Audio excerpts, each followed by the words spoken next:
Here I am. Well, regarding the strategy of President Trump towards this criminal narco-terrorist structure is absolutely correct, because Nicolás Maduro is not a legitimate head of state. He is the head of this narco-terrorist structure that has declared war on the Venezuelan people and to democratic nations in the region. These structures, criminal structures, sustain themselves on the money that comes from drug trafficking, gold smuggling, the arms and weapons smuggling, and human trafficking.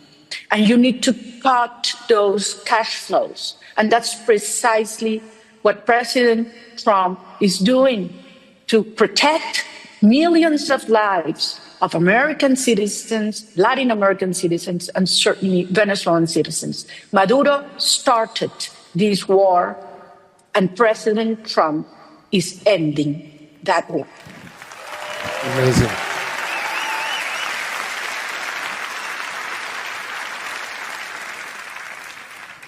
For those that may not know, can you explain the gravity of China, Russia, and Iran's incursion into Venezuela?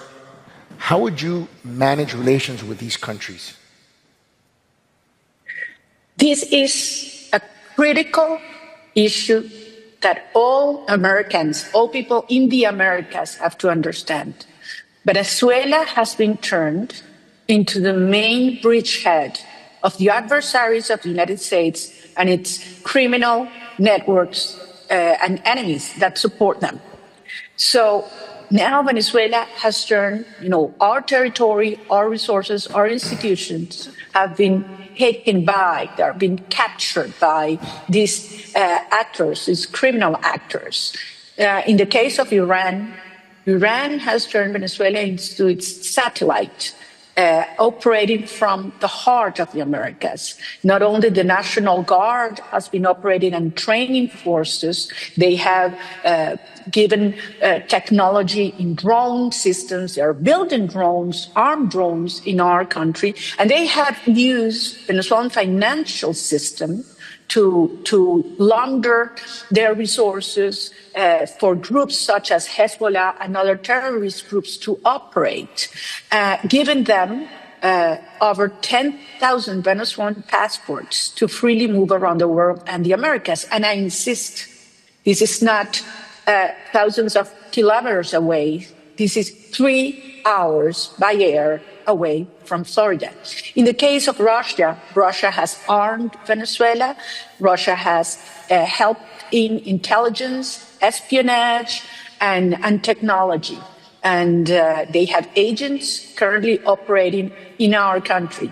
And finally, in the case of China, I don't know if you guys are aware, but Venezuela has turned to be the first in China's history receiver of loans. The largest loan portfolio China has had in its history is Venezuela, over $60 billion.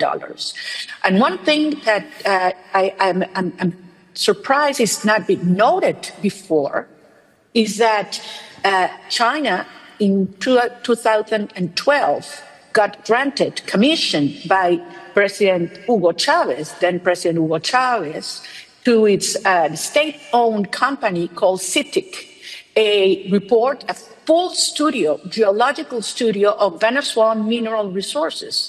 And this information only China has, whereas Venezuelan deposits of gold, minerals, rare earth, critical minerals, all this information right now is owned by China. So look, we have to understand that now Iranian, Russian, and Chinese have operations in Venezuela, military, intelligence, and technology, only 3 hours away from Florida.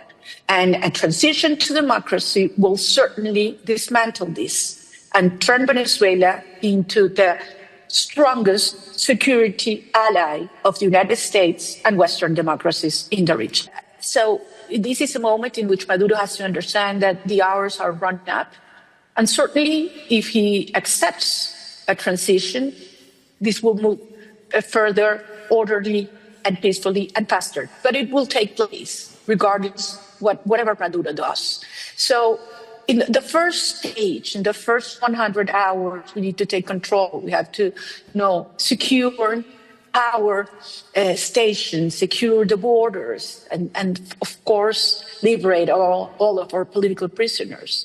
The first 100 days would be a day of a stabilization in which we need to give attention and center all our efforts in our people that will have supply of power in order to have supply of fuel, to have foods, medicines, security. And certainly from economic perspective, we need to put order from this chaos.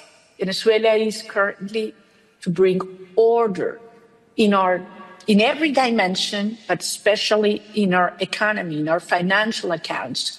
Everything will be made public because transparency is the essence of trust. And certainly we will establish long-lasting alliances for the security of the whole hemisphere. Third, and this is amazing, super exciting for me, we will open Venezuela for foreign investment. I am talking about a $1.7 trillion opportunity, not only in oil and gas, which is huge, and you know that the opportunities, because we will open all upstream, middle stream, downstream to all companies, but also in mining, in gold, in infrastructure, power. We have our grid right now has a 17 gigawatt opportunity of energy potential that needs to be rehabbed.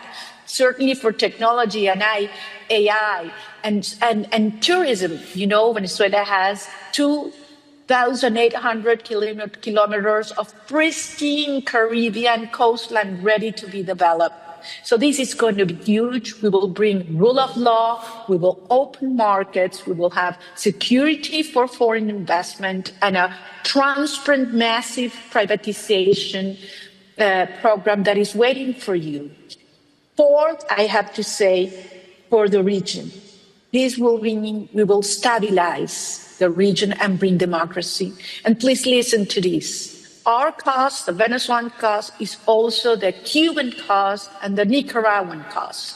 Liberating Venezuela will mean that Cuba and Nicaragua will soon be free again. And for the first time in history, we will have the Americas free of communism, dictatorship, and narco-terrorism.